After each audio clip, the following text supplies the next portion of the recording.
SPARC is a community-based collective impact working together to provide equitable access to the arts for all students. They take people who have had experience working with kids and they bring them into your school, and it's like a win-win. The really primary focus of SPARC programs in Missoula is arts integration, taking an art form and another content area in school and merging those together so that students are learning skills and standards in both areas. We're looking as much as we can to continue to grow the arts in any way we can, and there's so many different forms.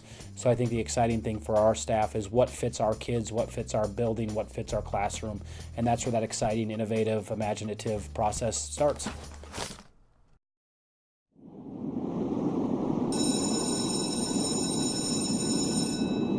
Theater is so collaborative and confidence building, and when a SPARC residency is being planned, the first step is for the teaching teams at the schools to decide which art form they want to come in, which teaching artists they're going to have come in.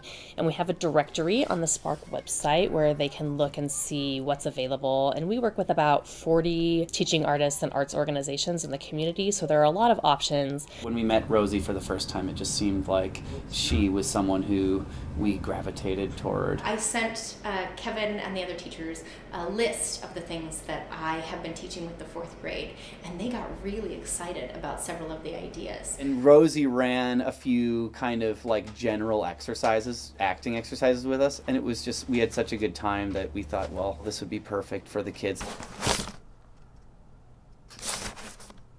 So when we sit down and I say, what has worked in the past for this lesson with you? And what have you hated about teaching watershed, for example? Grand. So origins of water, watershed. Integrating that with theater, usually what I do with that particular lesson is have the kids write origin stories or create origin stories about something in their own environment. And from there, I can start to take those ideas along with the Common Core curriculum that they need to hit, their learning targets, and start to develop a lesson. I think the speaking and listening one is huge. What's our end goal? And what's the best way to give all the learners a relationship with that information?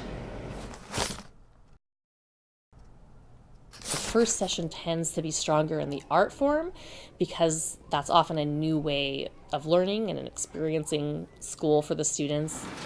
Can anybody tell me what one of the things is that we like to do or use as a tool in theater?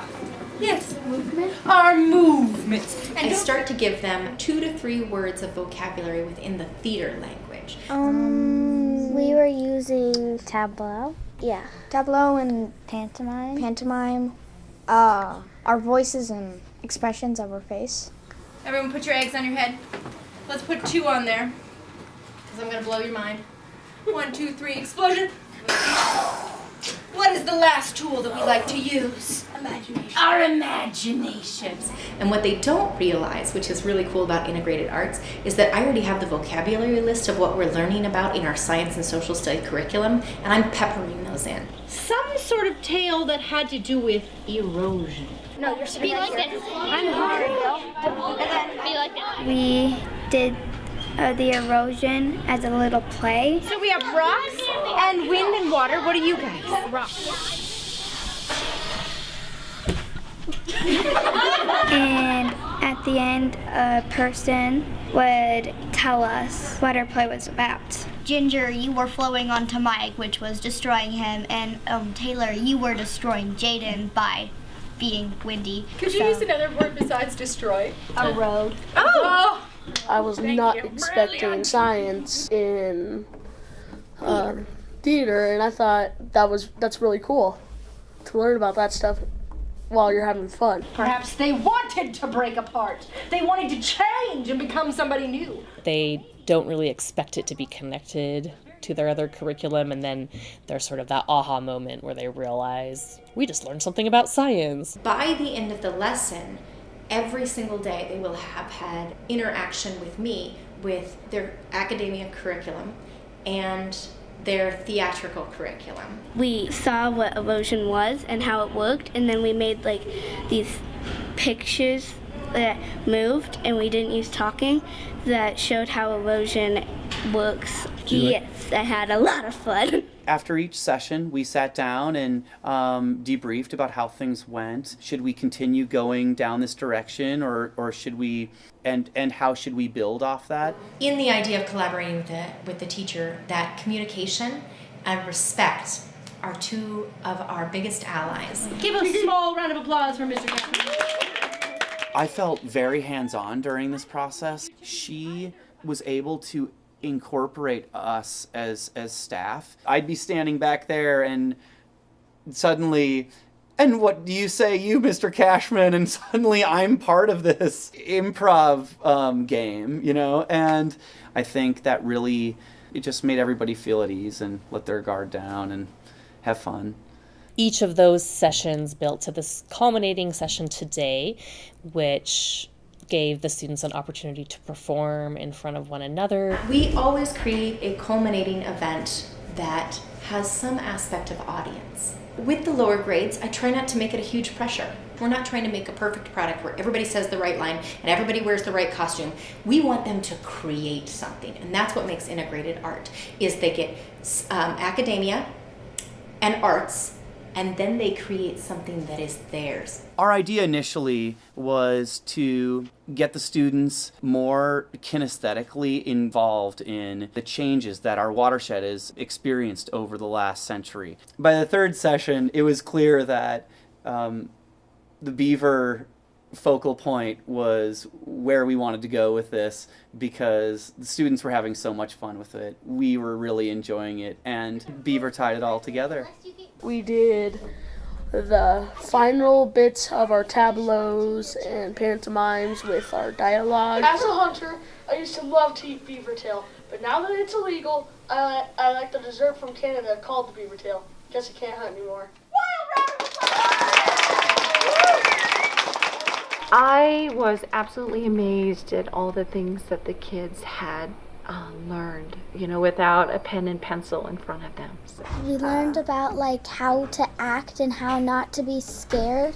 Beavers are nocturnal and their kits float when they're born. I learned that beavers can like stay submerged in water for 15 minutes. When you see something and touch something and hear something all at once, I think it helps you to remember it longer. I just like moving my body. That's what I like about SPARC. I know why I like it so much, really. Usually I don't get like normal math and science, and it was an easier way to like sort of have fun with it. It allows our kids to create and to collaborate, and it's a different venue for our kids to work together and problem solve and come up with new ways to express themselves. So that pathway of creativity is big for our kids. Then the final step is an evaluation that the teaching artists and the teachers have a conversation about how they think it went, what they do differently in the future, what they plan on using as they go forward, and a written evaluation so that we can keep improving our programming. When it comes to trying to gauge what the impact of these residencies are, a lot of times I look at what do I want them to remember when they're in 6th or 7th grade. What would they remember about this unit? Rocks! The rocks are being broken down. Even though that session with Rosie took place a number of months ago now, we're really still, it really still comes up daily in conversation, and you can just tell that it left a lasting impression on students. Hello, everybody! That feeling Eyes and nose on Miss Rose. of being able to show something they created by themselves. In a few years, that's what lasts. That feeling that we were confident. Do you remember what candy was? It was the soft underbelly of bark. And we created something and someone else witnessed it, is something that stays with someone forever.